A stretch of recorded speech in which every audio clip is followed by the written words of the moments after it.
Hi, George Diamond here. Now today we're going to take a look at video number 2 on finding antiderivatives and indefinite integration. Now we've already done video number 1. We talked about the process. We defined what an antiderivative was. So for the theory and your notes, stuff like that, you can look at my first video. Now in our textbook, this is section 4.1. So we use the Larson text. So it's a pretty good text, and this is section 4.1. Now, in this video, we're going to look at a bunch of examples. So a bunch of examples. In our first video, we just had a couple of small examples that were really pretty easy. We're going to look at several examples here. We're going to do a couple of trig examples.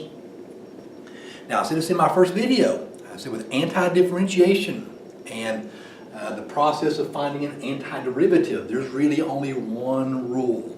And this is called the power rule for antiderivatives. If you remember now, when we're looking at derivatives, there were 4 major rules. Right? You had the power rule, the product rule, quotient rule, and the chain rule. Well, antiderivatives, there's really just the big rule here. This is called the power rule. Now you can also use something called U substitution. We'll look at that in a different video, but it's still the power rule, right, for antiderivatives. Now the power rule, just the opposite of derivative, where you multiply and subtract 1 from your exponent. Okay, with the power rule, if you're finding the antiderivative of x to the n power, so you got to be able to see your exponent. In some cases, that means rewriting the function so you can see your exponent. So you're integrating x to the n.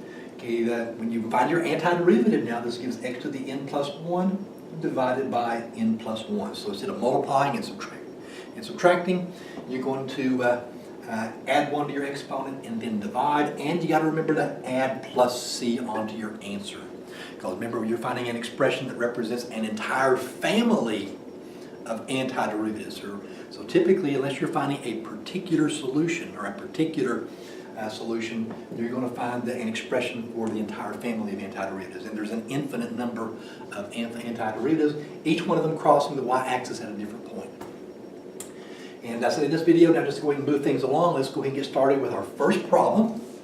So let me erase this. We're using the power rule for antiderivatives now.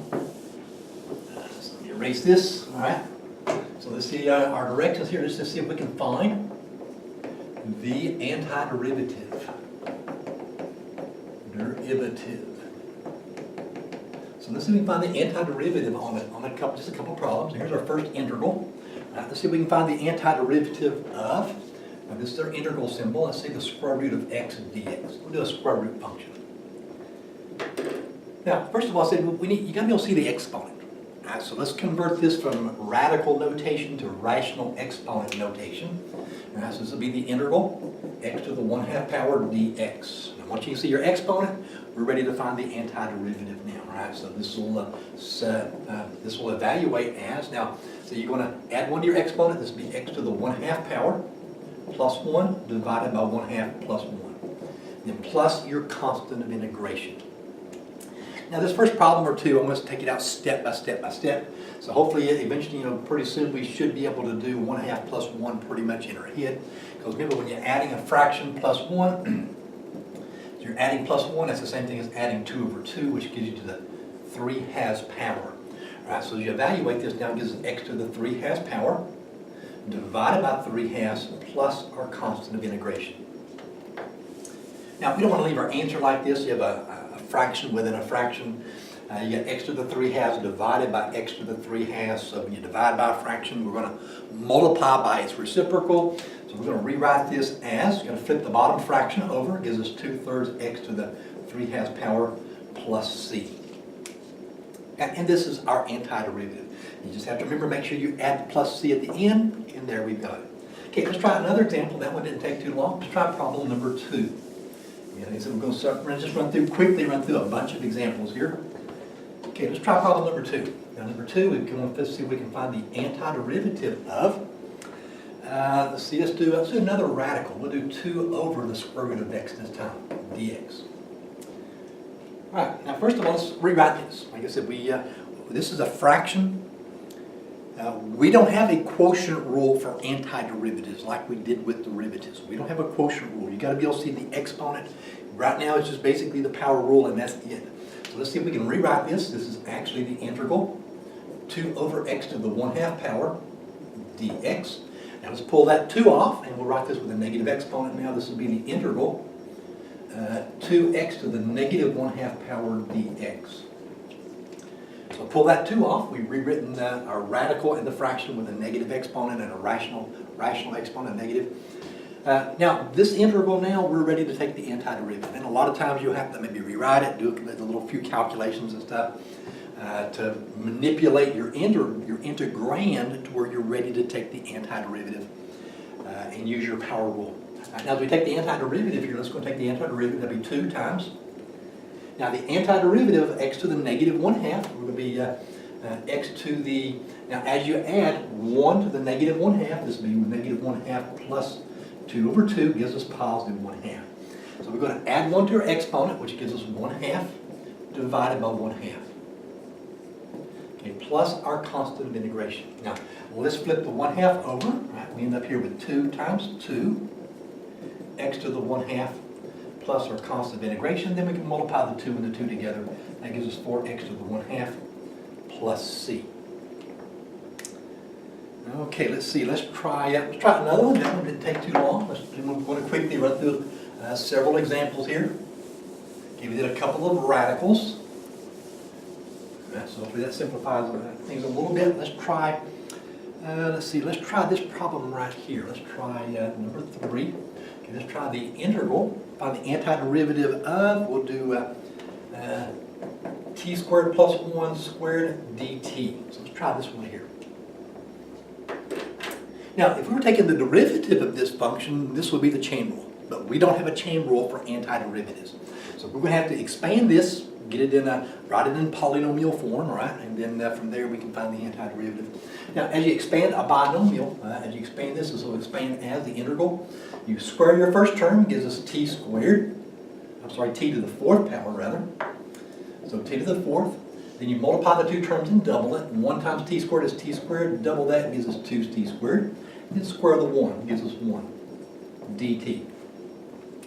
So go ahead and expand your binomial. So square the first term, then you square, multiply and double, and to get the middle term, and then you square the second term to give us our binomial squared. Okay, now we're now ready to find our antiderivative. Now let's get the antiderivative of t to the 4th power here. Okay, we're going to add 1 to your exponent, gives us t to the 5th power divided by 5.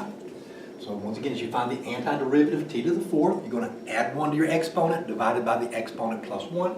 That gives us t to the 5th divided by 5 plus, yeah, here we have 2 times the antiderivative of t squared. Now you got to add 1 to your exponent. So 2 plus 1 gives us t to the 3rd power divided by 3. Okay, plus now the antiderivative of 1 will be 1t.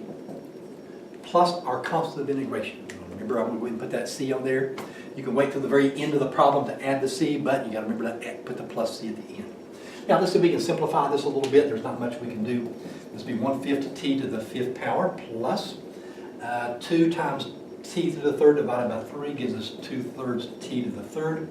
Okay, plus t plus our constant of integration, and this would be our antiderivative plus c. Okay, let's try another one. So that wasn't too bad, and like I said, we're just running through several examples now of finding the antiderivative. Several of these we're going to look at today. You're going to have to rewrite them so that we can use the power rule to find the antiderivative. Okay, let's try this one here. Let's do number 4. Now, number 4, let's do the antiderivative of, let's do x to the 3rd, okay, plus 3 divided by x squared dx.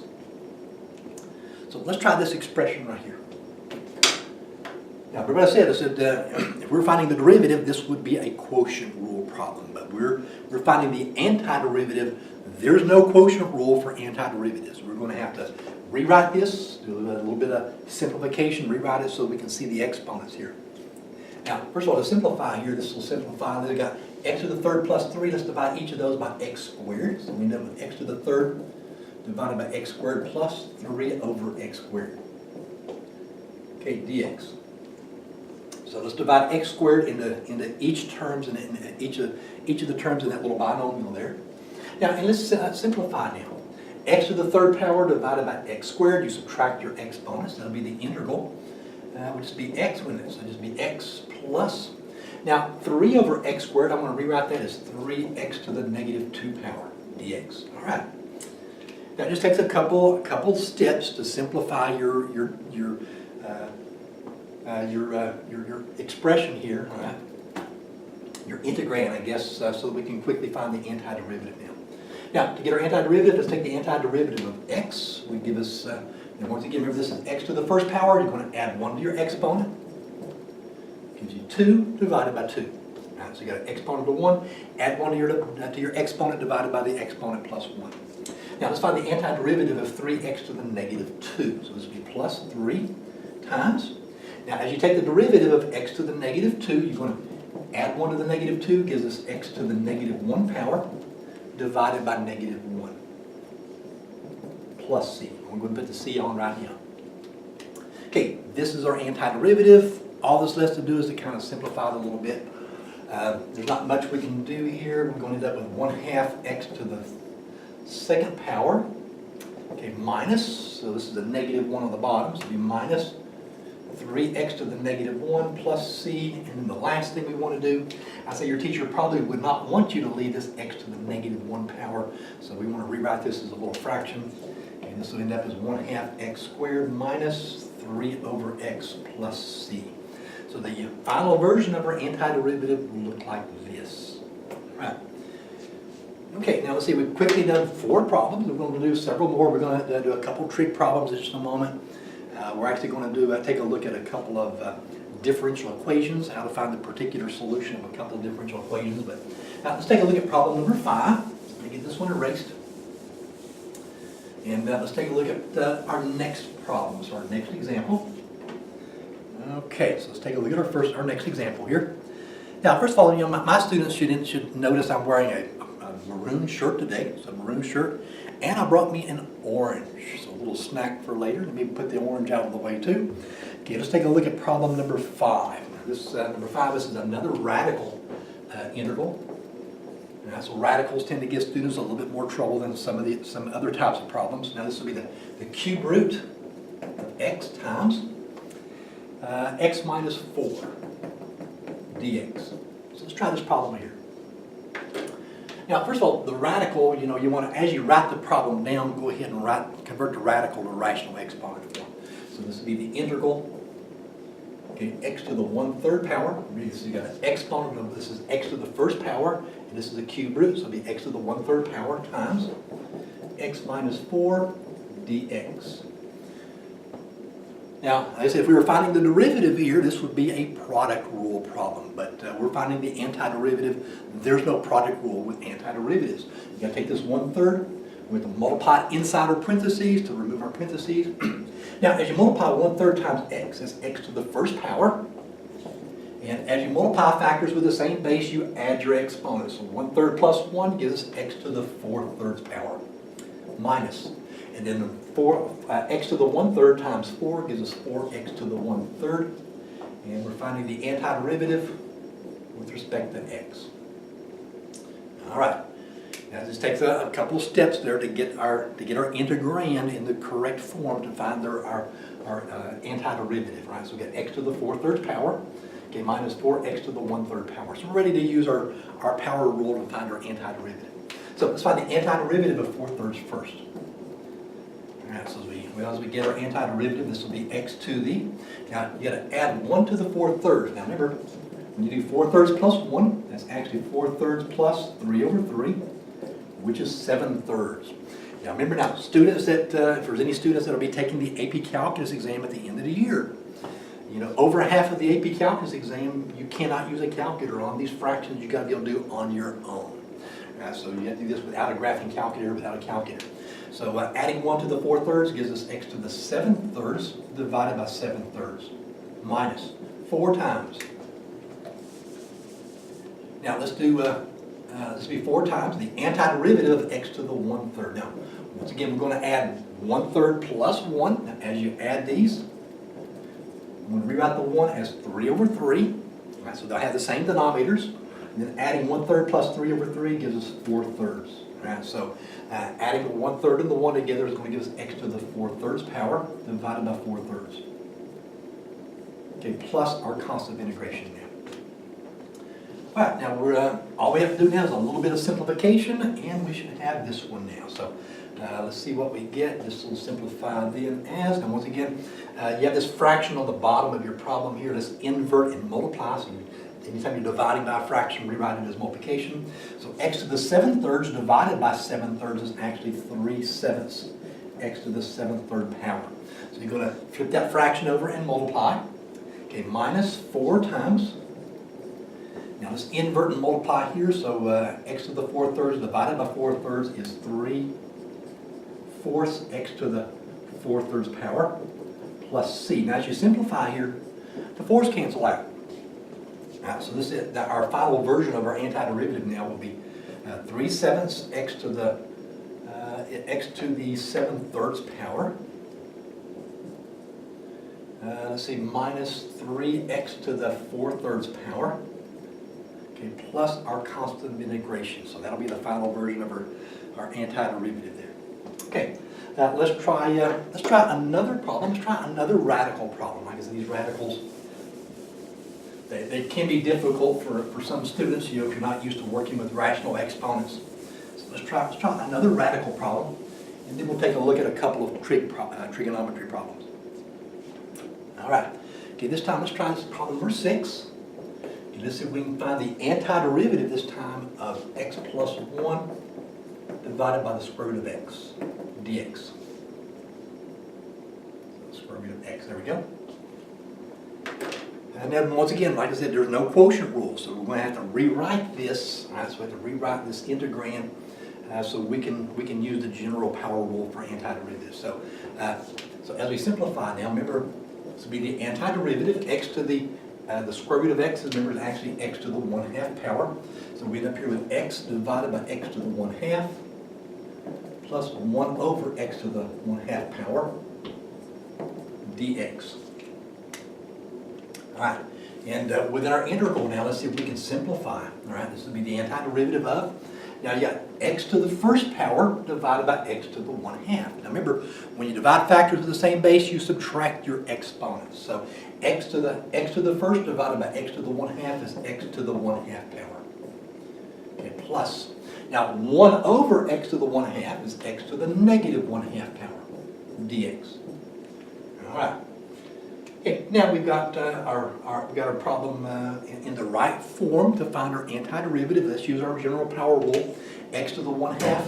As you find your antiderivative, remember you want to add 1 to your exponent here, and this will be x to the 3/2 power divided by 3/2 plus. As you find the antiderivative of x to the negative 1/2 power, you're going to have to add 1 to your exponent. Negative 1/2 plus 1 gives x to the 1/2 power divided by 1/2 plus our constant of integration there. And let's see, all that's left to do is just to invert each of our fractions, all right? And we end up with what, 2/3 x to the 3/2 power plus 2x to the 1/2 power plus our constant of integration, and we're done. All right, so that'll be our antiderivative there. That one wasn't not near as bad as what it looked. Okay, let's try a couple of trig problems. Right now, on the first video, we introduced 6 trig antiderivatives. Now, like I said on the first video, you need to have these memorized, right? Especially students that are going to be taking, if you're an AP Calculus student, you're going to be taking the AP Calculus exam, you got to have these memorized. And probably even if you're not an AP Calculus student, taking calculus in college, your teacher's going to expect you to have them memorized also. Those you're going to have memorized. So let's take a look at a couple of trig problems.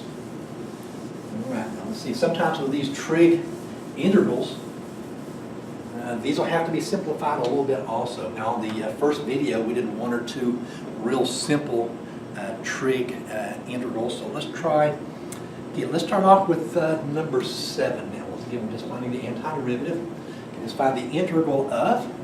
We'll do secant y times tangent y minus secant y. So tangent y minus secant y dy. Let's try this trig problem right here.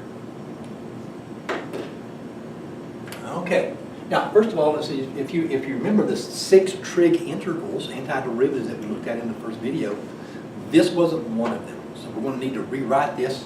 So let's see if we can rewrite this. Let's multiply secant y inside of parentheses. So we'll remove our parentheses. Okay, this will be the integral. Okay, secant y tangent y. Okay, minus, now secant y times secant y is secant squared y dy. So we're finding the antiderivative with respect to y. Now, looking at our 2 terms, we remove our parentheses. Now, if you remember, the antiderivative of secant tangent is secant. All right, so this will be secant y minus. Now, the antiderivative of secant squared y, remember the derivative of tangent is secant squared, so the antiderivative of secant squared is tangent. So this will be tangent y. And then we've got to add our constant integration, and we're done. So in this case, just a matter of removing our parentheses, and this is going to be our antiderivative, right? Just make sure you add the plus c at the end. Okay, let's try another trig problem. We're going to do 2 of these, and then we're going to finish up with a couple of differential equations. All right, so we'll do a couple of these. All right, and let's see, I believe this is problem number 8, if you're keeping count. All right, let's see if we can find the antiderivative of sine x over 1 minus sine squared x dx. Let's try this problem here.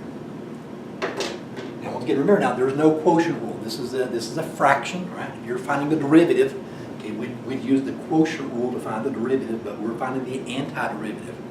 So, and if you remember the 6 trig, once again, the 6 trig rules that we looked at, antiderivatives, this wasn't one of them. So we're going to have to rewrite this as somehow to kind of simplify it so that so we can find the antiderivative. So it's one of the 6 that we looked at on our first video. Now, first thing I notice here, the 1 minus sine squared. So 1 minus sine squared. If you remember, there's one of our trig identities, right? This is the Pythagorean identity. It says that sine squared x plus cosine squared x is equal to 1, right? So 1 minus sine squared would equal 1 minus sine squared x is actually equal to cosine squared x. So the first thing I'm going to do here to kind of rewrite this, I want to rewrite the 1 minus sine squared x as cosine squared x. Let's do a little replacement there. It'll be the integral sine x over cosine squared x dx. All right, so we're on the right track. Right, so that's using our Pythagorean identity there for sine and cosine. Now, I've got sine x over cosine. Now, as soon as I see that, I realize I know that sine over cosine is tangent. So let me see if I can rewrite this now. I'm going to write this as, now, you've got 2 cosines on the bottom, so I'm going to write this as 2 different fractions. Sine x over cosine x times, and then I'm going to put the 1 over the other cosine x. Okay, dx. Now, remember now, you have to rearrange this, manipulate it, whatever you got to do to get one of our 6 trig integrals that we looked at in the first video. Now, sine over cosine is tangent, so we end up here with tangent x, the antiderivative of tangent x. One of our cosine is secant, so secant x dx. So what we're actually finding the antiderivative of here is tangent x secant x. And if you remember, the antiderivative of tangent secant is secant x plus c. So there you go. So this is our antiderivative. This is how you go about finding the antiderivative of sine x over 1 minus cosine squared x. So you got to do a little bit of rewriting there. You're going to rewrite it as an equivalent tangent expression as tangent secant, right? And then from there we can find our antiderivative easy enough. All right. Now we looked at a couple of trig problems. Well, let's try a couple of differential equations. Now, the differential equation is an equation with a derivative in it. So let's try 1 or 2 of those.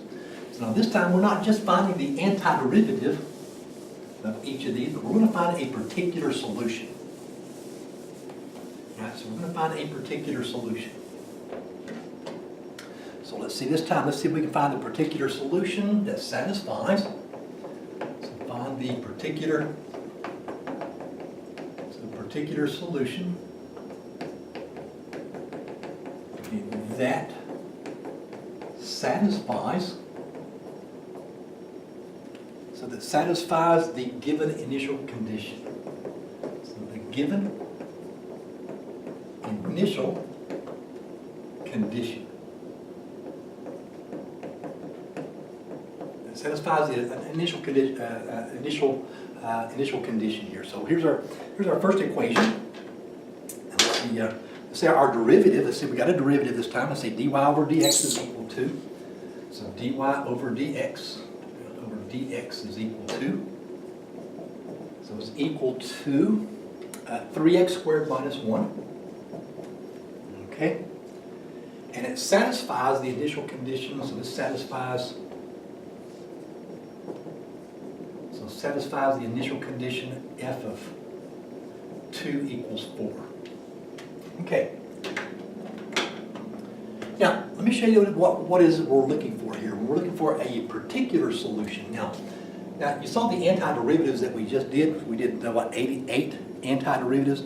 Now, when you find the antiderivative there plus c, you're just getting what's called the general solution.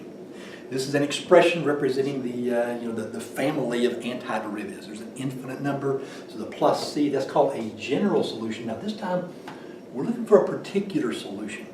Now when you look at the f of 2 equals 4, this is the point 2,4. So what we're looking at now, we got a derivative. So dy over dx equals 3x squared minus 1. Has an initial condition. Let me write the initial condition over here. So it passes through the point 2,4. Write that over here on the other side so I can erase this. Now, if you can imagine now, this is the derivative. If you can imagine the original function, okay, the original function, some type of curve. Now the point 2,4 would be, let's say, 1, 2, 1, 2, 3, 4, would be right here. So this would be the point 2,4. Now I don't know what the graph will look like necessarily. I've got an idea. But if you can imagine a graph passing through this particular point. So one of the graphs, passing through this point right here, and there's one of many. Passing through this point right here, point 2,4. Now what we're going to look for here, we're going to look for that equation. Right? Now we're not looking for the plus c this time. Okay, this time we're actually going to find c. So what's the c value? Now when you find c, you're finding the y-intercept. So we're going to get the y-intercept of the graph that's passing through the point 2,4. Okay, let's see what this particular equation would be. So what we're doing is we're going to find the equation of the line of many. There's an infinite number of antiderivatives, but we're going to find the one passing through the point 2,4. So when we talk about an initial condition, that's what we're talking about. So we're actually going to get c this time. Okay, the c value that's passing through the point 2,4. Okay, so here's my derivative, where dy over dx equals 3x squared minus 1. Now, as I start this off, this is a differential equation. I said pretend like dy over dx is a division, it's a fraction. And let's rewrite this as, and we'll multiply dx to both sides. If you can imagine dy equals 3x squared minus 1 dx. So sometimes it's convenient to treat dy, a derivative, as a fraction. In this case, it's convenient, so that's what we're going to do. Now, with a differential equation here, okay, we need to find our antiderivative plus c. So what we do is we're going to integrate the right-hand side, and we're going to integrate the left-hand side. So technically, with an antiderivative, we're going to integrate both sides here. Now, when you integrate 1 dy with respect to y, the antiderivative of 1 would just be y. So on the left-hand side, we have ended up with y equals the antiderivative of the right-hand side with respect to x. Now, as you integrate 3x to the second power minus 1, the derivative of 3x squared would be 3. Now you're going to add 1 to your exponent. This would be x to the third divided by 3 minus. The antiderivative of minus 1 would be minus 1x, plus our constant of integration. Okay. Now, let's see if we can simplify this a little bbit. You notice right away the 3's cancel out. So we have y equals x to the third power minus x plus c. Right. Now, this right here is called our general solution. This is called our general solution. So this expression represents the family of antiderivatives. That's all of them. Now, what we're going to find now, we're going to see if we can find the one that passes through the point 2,4. All right. Now, to do that, you have to use the point. You have to be given a point on that curve. So to actually write an equation for that graph now, so you have to have a point on that curve. So let's use our initial condition, and let's see if we can find C. All right, so we're going to find C. let's see if we can find c. So we're going to take the x and y value from our point and substitute in. So let's let 4by. That'll be equal to x cubed. Now x is 2, so it'll be 2 cubed minus 2 plus our constant of integration. So you're going to take the x and y value from your initial condition, all right, and substitute it into what would be the general solution here, all right. Now let's solve this for c. Let's see what we get. So we end up with 4 equals 2 to the third power is 8 minus 2 plus c. We end up with 4 equals 6 plus c. Negative 2 equals c. So c is going to be equal to negative 2. Now, negative 2, as you look at this, now this is our particular solution now.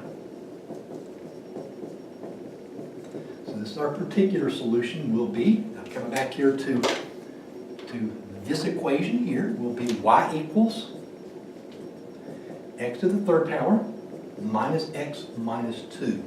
So that is our particular solution now. Y equals x to the third power minus x minus 2. So that's the equation of the graph that would pass through the point 2, 4.